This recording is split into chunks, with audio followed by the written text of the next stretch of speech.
Staff Sergeant Torres, you need to see this. Someone just set your kitchen on fire. My neighbor texted at 0300 hours Afghanistan time, along with a video of my cousin Blake laughing while spraying lighter fluid on my stove, 6,000 miles away. I watched my family destroy my home in real time, not knowing I'd already coordinated with local police to infiltrate their next party. But would they arrest them before my cousins discovered the safe containing evidence that could destroy more than just my house? My name is Isabella Torres, and this is how I took down my own blood from a war zone. I bought the house in Austin, Texas, 3 years earlier. Nothing fancy. A 2-bedroom ranch with good bones and a VA loan. Every deployment paycheck went toward improvements. New roof, security system, converting the garage into a home gym. It was my sanctuary between deployments, my proof that I was building something beyond the uniform. My family saw it differently. Must be nice having government money. My cousin Blake sneered at the housewarming. Some of us actually work for a living. Blake was 32, unemployed, living in his mother's basement. His work consisted of failed crypto schemes and borrowing money he never repaid. His sister Vanessa wasn't better. At 28, with 3 kids by 3 fathers, she constantly posted about boss babe life while selling pyramid scheme vitamins. She'd walked through my house that day like a realtor, mentally pricing everything. Military pays for all this? She'd asked, eyeing my electronics. Combat pay and not having kids I can't afford, I'd replied. She blocked me on social media for a week. My deployment to Afghanistan came suddenly in March, 12 months, maybe 18. I'd done it before, knew the drill. Secure everything, forward mail, suspend subscriptions. But this time, something fell off. You need someone to check on the house, my Aunt Linda offered, Blake and Vanessa's mother, my father's sister. Sweet woman, but blind to her children's faults. I've got it covered, I said, not mentioning the smart security system with cameras in every room, all accessible from my phone. Family should help family, she insisted. I'll have Blake drive bi-weekly. I should have said no harder, been ruder, but she'd been kind to me after my parents died, and I felt obligated. Just drive by, I emphasized. I have cameras. I'll know if anyone goes inside. 2 months into deployment, everything seemed fine. Blake would text photos of the exterior. All good, cuz, he'd say, collecting the $50 I'd Venmo him for gas money. The cameras showed empty rooms, undisturbed peace. Then month 3, I got an alert at 0200, motion detected living room. I opened the app to find Blake inside, Vanessa beside him, both laughing. She's in Afghanistan getting shot at, Blake said directly to my hidden camera, not knowing it was there. What's she going to do? Fly back. They were checking things out, they said to each other, opening drawers, examining electronics, Vanessa taking photos of my grandmother's jewelry box. I screen-recorded everything and texted Blake. Get out of my house now. His response. Chill. Just making sure everything's good. You're paranoid. They left, but the damage was done. They tested boundaries and found them crossable. Month 4, another alert. This time, 15 people in my living room, music blasting, alcohol everywhere, strangers sitting on my couch, going through my bedroom. She's overseas. She'll never know, Blake announced to the party, beer in hand, standing on my coffee table. I called the police from Afghanistan. They said without proof of forced entry or immediate danger, it was a civil matter. Blake had a key, the one he'd copied from the spare I'd stupidly let him use once. The parties became weekly. Every Friday, my phone would explode with alerts. I'd watch, helpless, as strangers invaded my space. They went through my closets, tried on my clothes, used my bed for activities I don't want to describe. Vanessa started charging admission, $20 a head to party at the abandoned soldier house. She advertised on social media, careful to block me and anyone who might tell me. I screen-recorded everything, every broken glass, every stolen item, every moment of violation. The rage built with each video, but rage was useless from Kandahar. So I got strategic. First, I contacted my insurance company, filing claims for everything damaged, providing video evidence. They started their own investigation. Second, I reached out to Army legal assistance. They connected me with a stateside lawyer who specialized in military protection cases. Third, and most importantly, I called Detective Maria Santos at Austin PD. She had arrested Blake 2 years prior for theft. Charges dropped when the victim mysteriously recanted. "He's escalating," she told me after reviewing my footage. "But without being caught in the act with something serious, it's still misdemeanor territory." "What would be serious enough?" I asked. "Drugs, assault, major theft. The kind of stuff that happens at parties that get out of control." That's when the plan formed. Week 6 of parties, Blake had started advertising them wider. Soldier Girls Party, $30 to get in, anything goes. I watched him count money at my kitchen table, $300 minimum per night, tax-free, straight to his pocket. Vanessa had started selling drugs from my bathroom. I had footage of transactions, packages exchanged for cash. They caused approximately $30,000 in damages so far: broken windows, destroyed furniture, stolen electronics. But the worst part came during week 7.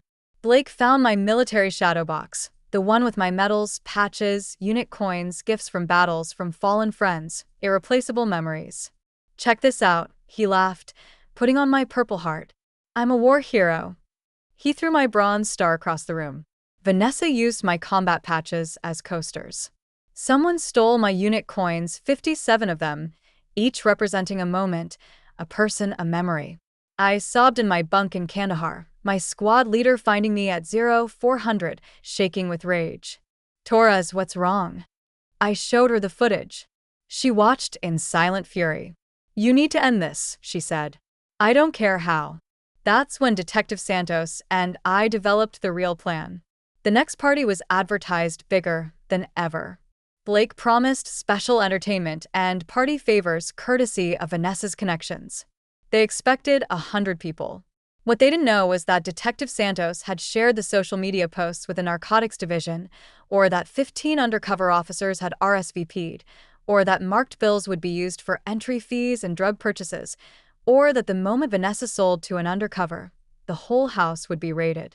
Friday night, 2100 Austin time, 0730 Saturday morning Afghanistan time. I'd specifically requested a mission light day, telling my CO I needed to handle a family emergency via video call. I watched on my phone as people arrived, Blake at the door collecting money, counting bills, Vanessa in the bathroom with her scale and bags. The undercovers mixed perfectly with the crowd, young officers who looked like college kids, older ones who looked like Blake's sketchy friends. At 2147, Vanessa sold 3 grams of cocaine to Officer Mitchell, age 23, looking like every other party kid there. At 2148, Detective Santos gave the signal. At 2149, my front door exploded inward. "Police, everyone on the ground." The cameras caught everything in beautiful HD clarity. Blake trying to run, tackled in my hallway. Vanessa attempting to flush drugs, caught red-handed. Partygoers screaming, crying, some trying to escape through windows. And then, the best part, Blake's phone call to his mother, on speaker in the patrol car, picked up by my doorbell camera. "Mom, I'm being arrested at Isabella's house. It wasn't my fault. What were you doing there?" Aunt Linda's voice confused. "Just checking on it," she asked. "With 100 people and drugs?" Detective Santos interrupted. "Nam, your son's being charged with breaking and entering, destruction of property, theft, operating an illegal venue, and conspiracy to distribute narcotics." The silence from Aunt Linda was deafening. Vanessa's charges were worse: possession with intent to distribute, occurring in a residence she didn't own, around minors. Several partygoers were 17. But the investigation didn't stop there. The forensic accountant my insurance company hired traced the money. Blake had made over $12,000 from the parties, Vanessa $8,000 from drug sales, all documented on their phones, which were seized as evidence. Then came the federal charges. Stealing military decorations, it turns out, is a federal crime. Destroying them is worse. The FBI got involved, and suddenly Blake wasn't looking at county jail, he was looking at federal prison.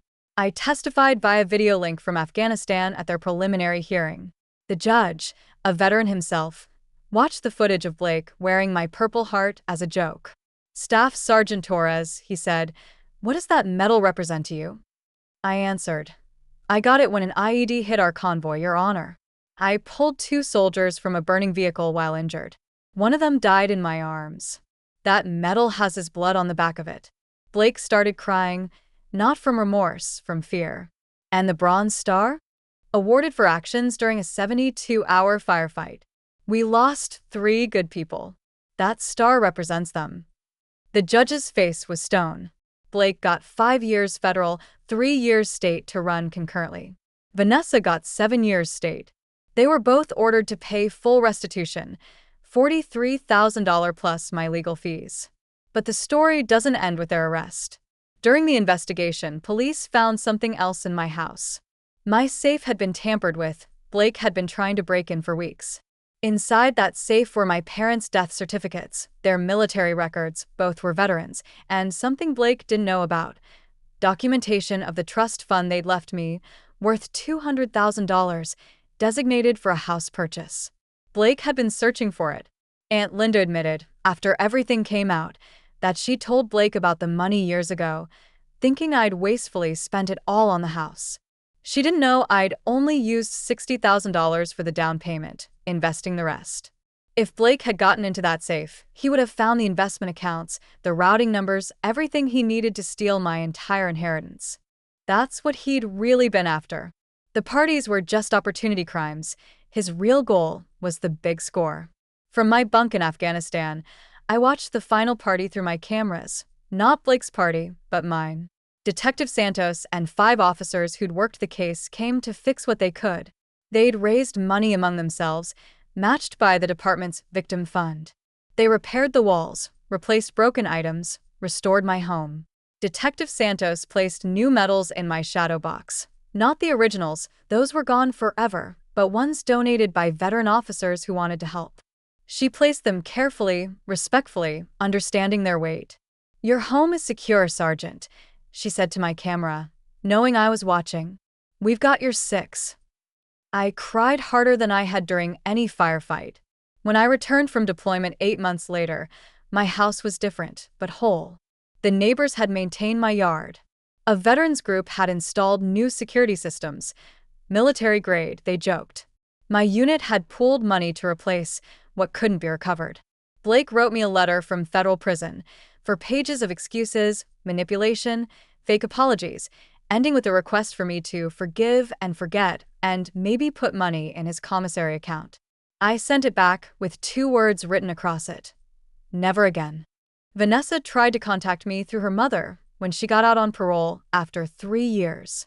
She needed a place to stay, just temporarily, while she got back on her feet. I didn't respond. Aunt Linda still sends Christmas cards, acting like nothing happened. "Family is family," she writes each year. "Family doesn't destroy your home while you're fighting for your country. Family doesn't steal medals earned in blood. Family doesn't violate your sanctuary for profit. My real family? The soldiers who held me while I cried in Kandahar. The detective who fought for justice from Austin. The neighbors who testified at trial. The veterans who replaced what was stolen. That's family. Everything else is just DNA and disappointment." The house stands strong now, reinforced with more than security systems. It's protected by a community that understands service, sacrifice, and respect. And Blake? Last I heard, he's learning what it's like to live in a space you can't leave, surrounded by people you didn't choose, following rules you can't break. He's got 3 more years to think about the parties he threw in my home while I was overseas.